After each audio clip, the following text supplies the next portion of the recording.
Hi, I'm Ed. I'm Barb. This is Carp Family Adventures. So we're still in New Zealand. So today we're going to talk about days 22 and 23 of our cruise. And 22 is just a sea day, so we didn't do too much.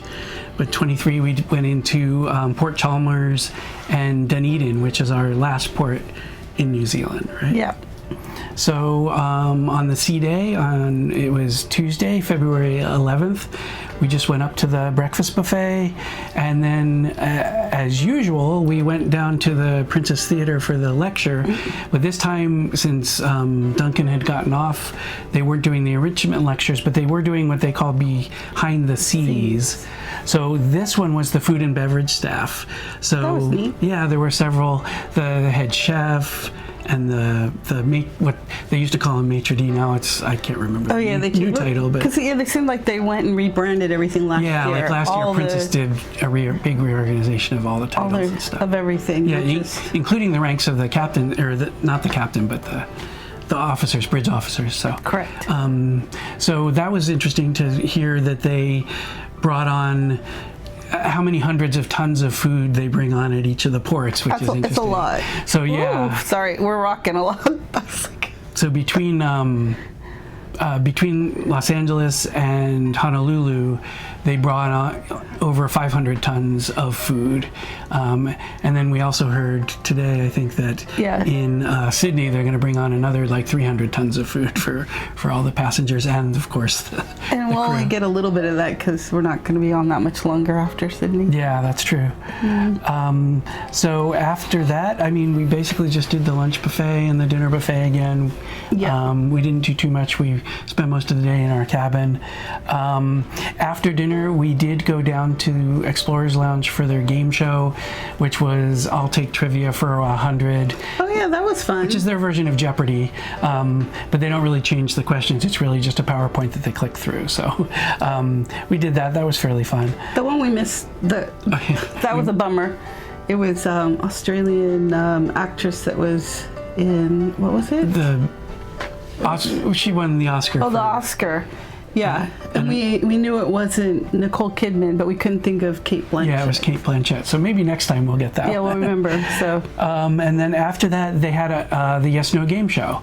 So this was fun. The second Yes No game show they've done so far, right? And we stayed for the whole thing. Yeah, we stayed for the whole thing on this one. Yeah, and that was funny again.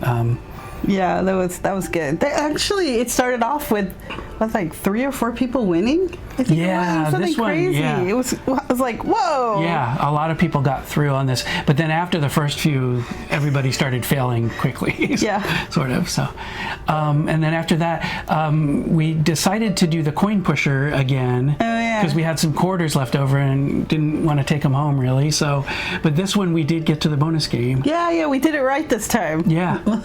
And so it's blackjack themed, and you're supposed to you just keep drawing cards until you get to 21 without getting over 21. So Barb hit it and got up to 18. Yeah, because I think it was number 18. Yeah, and she won several dollars. Yeah, we were there for a good half an hour, I think. Yeah. Just playing away and so that was fun. And it did seem to pay off just generally too, just when you were putting the quarters. Yeah, and then we had there's a couple on here that we keep running into. They're funny. So they walked by and I said, here, put a couple, because I gave him a couple quarters to put on the machine next to us. And I think he got something at first and then nothing. So, but that was fun. And then we just went back to our cabin. At this point, like in New Zealand, it was getting dark around 10 o'clock p.m. Oh, that's right. The sun set at 9 something, but we were back in our cabin at 10 and the sun was still out. So as we we're basically as close to the South Pole as we're going to get on this trip, which isn't that close. It's not as close as even Juneau is to the North Pole. I was looking it up. Oh, okay. But we're still, the sun's setting later because it's the summer down here. And so that was nice. Yeah. And we went to sleep and got up fairly early the next morning because this was our last port in New Zealand. So the port is called Port Chalmers, and the city is Dunedin. So we docked at Port Chalmers. It was still dark when we docked, so I didn't get a lot of video there. But that was another like loading zone for the lumber, the timber. there. But one of the interesting things about this port was that the Crown Princess was also coming into port right after us. And we were just on the Crown Princess, I think it was at June. Yeah, that was the last ship we were on was Crown Princess to Alaska last June. And June so we got to say hello. Yeah. And we waved. It's fun to see how much taller, especially the Crown Princess is than the Island Princess. It's a much bigger ship. Because you'll see, because you got video. I took a picture of it too. After when we were heading back to, because we went out and explored and we came back in, before going back on to the ship, we were able to get a good view of the back of both of the ships together, so you could see the comparison between the heights and the width, which was really neat. Yeah, yeah. So you'll see that at the end of this, or during it right now, I don't know. Yeah. See how you edit it. Port Chalmers, it can hold 3 big ships, I guess. So they could have had another one in front of Crown Princess, but they didn't. Oh, is that what it was? Yeah. Okay, I didn't notice but that's it. That's all it can hold. But Port Chalmers is the small port. He said there were like 2,300 people who actually live in Port Chalmers. Is that what it was? And we know it's a working port. And they had it really well organized. Oh yeah, it was really well organized. And the nice thing is, going back again to mobility issues, if anybody has any out there, they do have like a little, it looked like a golf cart, maybe a little bit different. Yeah. So if you did need help getting from the ship to the exiting the port, there was somebody there that would take you. Yeah. To and from. So that was nice. Yeah, they were really helpful. Yeah. So we did do a bus tour of the area, and when we signed up for it, it said there were no stops, that basically the bus just drove you around. But it ended up, we did stop a couple times. Which was good, because at first we were like, oh, if we're only going to just stay on the bus, then it was almost like we were thinking we probably should have canceled the excursion, because it takes a half an hour to actually get a shuttle into the main city. Yeah. That's what they were saying. And then there was also a fee to do that. This particular port, you had to pay if you wanted to go into the main town. Yeah, but we didn't do that. We just got on our excursion bus. Yeah, which was nice. They drove the half hour to Dunedin, which is a Scottish town. So the Scottish church, which I can't remember the name of the church, but the main Scottish church actually settled Dunedin, and Dunedin, the name is the old Gaelic version of Edinburgh. Yeah, Edinburgh. So it was modeled after Edinburgh. It was, and I guess the weather was similar too, because it was mostly gray as we were driving through it. But it was interesting. We drove to their train station. Yeah, that was really neat. I wish I would have been able to get. We were only there for a short amount of time, and I didn't want to hold anybody up, so I didn't use the scooter or anything. I just walked over. But it was good that you were able to go onto the actual platform of the train station. Yeah, that was really neat. This was one of the places he let us out. So we saw the train station. Then we got back on the bus, drove around Dunedin some more. That was neat. So saw their main attractions, but didn't stop at them. They have Larnac Castle, which is the only castle in New Zealand. It's really, just a big house in the form of a castle that a Scottish person built. And then there was that house, which I don't remember the name of, what was but that? we couldn't see any of the house. You could do tours of it, but it was basically behind the trees, so you couldn't. That was see an interesting story too, about them, the family leaving. Well, the parents passed away and left it to their daughter, and then the daughter, when she passed, she was leaving it to the city. The city didn't want it, but then they ended up taking it because they didn't want it because they thought it was going to be too much of a cost for them, and in the end it ended up being a really good thing for them. Yeah, he said it was kind of the only thing they run that is actually profitable. Which was funny. Yeah, and then we stopped at a statue of Admiral Byrd on the hill. Oh, that's right. To get a view of the harbor, but the Admiral Richard Byrd is facing the South Pole, facing Antarctica, and apparently there's another statue on the continent of Antarctica facing this way toward the statue. That was kind of neat. Yeah, that was fun. They let you get off and do it. Yeah. And then I think the last place we actually stopped was Dunedin Botanical Garden, which was recently put on a list of internationally significant gardens. It looked pretty. Yeah, it was really nice. We didn't get to see much. We couldn't stay there very long. But you could just walk in. It was free. And they had a lot of ducks there, and rose gardens and things like that. It was nice. Yeah. And then right near there actually is the steepest street in the world. Oh, that's so right. we drove past it. We drove past it twice. He wanted to stop there, but there were too many buses and tourists So we walking to the street, so we couldn't stop. Yeah, because it was just a steep street. So, Then you didn't mention either the other 3 places that were pretty neat: Taco Bell, KFC, and McDonald's. Yeah, we passed those. Those were all because it was close to the college, right? That's where the college is right there. Yeah, that's why I just had to throw it out because it's kind of funny. Yeah, they have a big university there, which we unfortunately didn't get to see the old building. We saw some of their newer buildings, but the Taco Bell was good because our nephew Ian loves Taco Bell. So I said, "Quick, Ed, take a picture for Ian." So he did, and we were able to send it to him. So he was happy. Hi, Ian, if you're watching. So after Baldwin Street, which is the steepest street in the world, we basically drove back to Port. We drove past their, I think they call it the Glass House, their stadium. Oh, that's right. Which was really nice and fairly recently put up. They have all their concerts and different things there. He drove us back to the center of town, which is where the train station is, basically. But nobody wanted to get off in the town. And then one couple did get off. Yeah, one couple got off. There didn't seem to be a whole lot of tourist stuff in the town of Dunedin.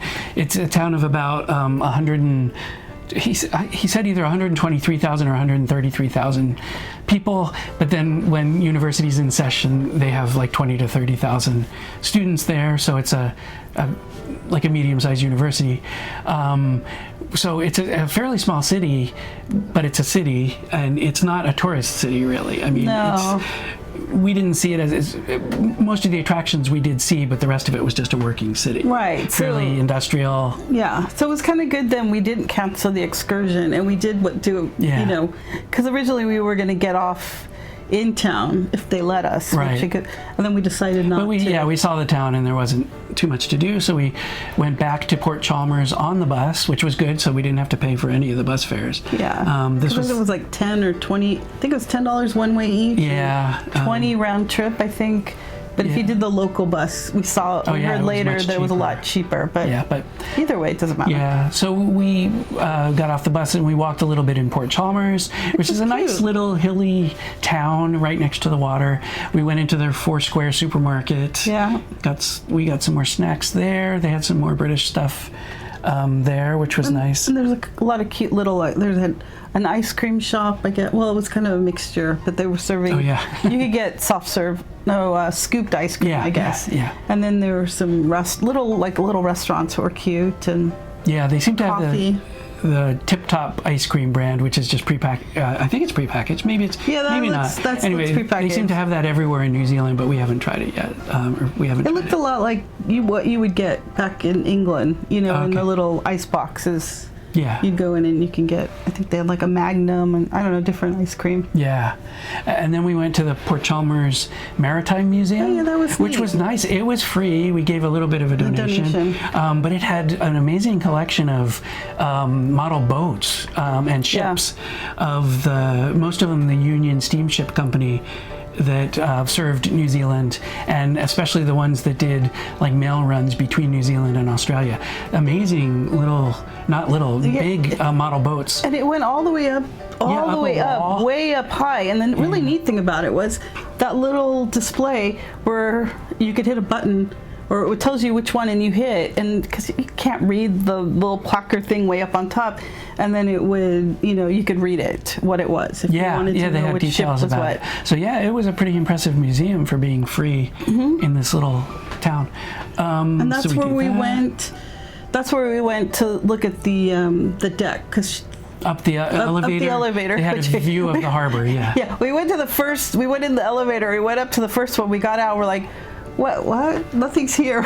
Yeah, it was just their offices for the port. Which was really weird. So then we realized we had to go down one more. And there was another couple that they were also looking. So we ran back into that. And we're like, oh no, get off at this one. So floor 2 was the observation deck. Floor 3 was just their offices. So. And that's how we could get a good view of the two ships. The back of the two ships. was amazing. Yeah. It was good. So then we went back to the terminal, which was really only a few steps away, really, and got back on the ship. We did our laundry again. Nobody was in the laundry room. It was nice. So yeah, if you end up on a long cruise and you have to do laundry multiple times, a good time is when they're in port in the afternoon. It seems like, yeah. People are in port, or they're not thinking about doing their laundry in the afternoon. So it worked out. And we were pretty tired for some reason after that too, even just being in port. And yeah. I don't know. So after doing laundry, the ship left on time again. Yeah, it was bizarre. It was like, okay, here we go, beep, beep, and they're gone. It wasn't like it took forever. It was someone's putting the car in reverse and taking off. It was fast. Yeah, so we left before Crown Princess, so we saw them as we left. We were sailing on now south to the bottom of New Zealand for our next day, which will be the Fiordland National Park, which is on the southwest side of New Zealand. But as we left, we went around the corner where they had an albatross sanctuary. Oh, that's right. But unfortunately, we didn't see any albatrosses. They did have excursions out there, so you could see them because now they're doing their nesting season and their babies are growing up. Yeah. But we didn't see any albatrosses flying. We would have known it too because their wingspan is like 10 feet. Yeah, it's crazy. Yeah, they showed us pictures of them, and their body is the size of an 8-year-old kid. Their wingspan is like 10 feet. It's I guess the biggest bird in the world, bigger than the condor, I guess. Anyway, by wingspan or by some measure. But yeah, they're huge, but we didn't get to see any. We did see in the water some seals, though, which is nice. I think you got video. Yeah, I got a little bit of video of the seals playing in the water as we were leaving. So that was nice. We did the dinner buffet, and then we went to the show. That's the last thing we did. But we didn't stay at the show very long. They advertised it as an impressionist, so we thought it was going to be like a comedian who did impressions. That's what I was thinking. Yeah. I guess we didn't really look into the No, that's all they said. Okay. But anyway, it turned out to be a singer. I guess he was doing impressions of people. Well, people seem to like, because I heard people say they really enjoyed it, but after the first song we just decided it wasn't for us, so we just left. And normally we don't leave in shows, but we were also a bit tired, so we just kind of came back to the cabin, and we usually sit kind of towards the back, so it's not like we're disrupting too many people. So. Yeah, but that's it. Then we came and went to sleep and got ready for our next next part of the cruise, which was the Fiordland National Park, which not a port that we stopped at, but we did scenic cruising. So yeah, we'll do that in our next video. So I guess that's all we have for now. Yeah, and we're going to do a shout out. Yeah, right? Who do you want to shout out? Well, let's shout out. So while we're filming today, it's Valentine's Day, February 14th. Even though I know you guys are the day before us, most of you. We wanted to do a shout out, a very happy birthday to Sparky. It's her birthday for us today, but it's tomorrow for you. But anyways, Rory, Holly, and Dennis. Yep. Yep, want to say hi? Okay, so thanks for watching. Take care. Bye. Bye.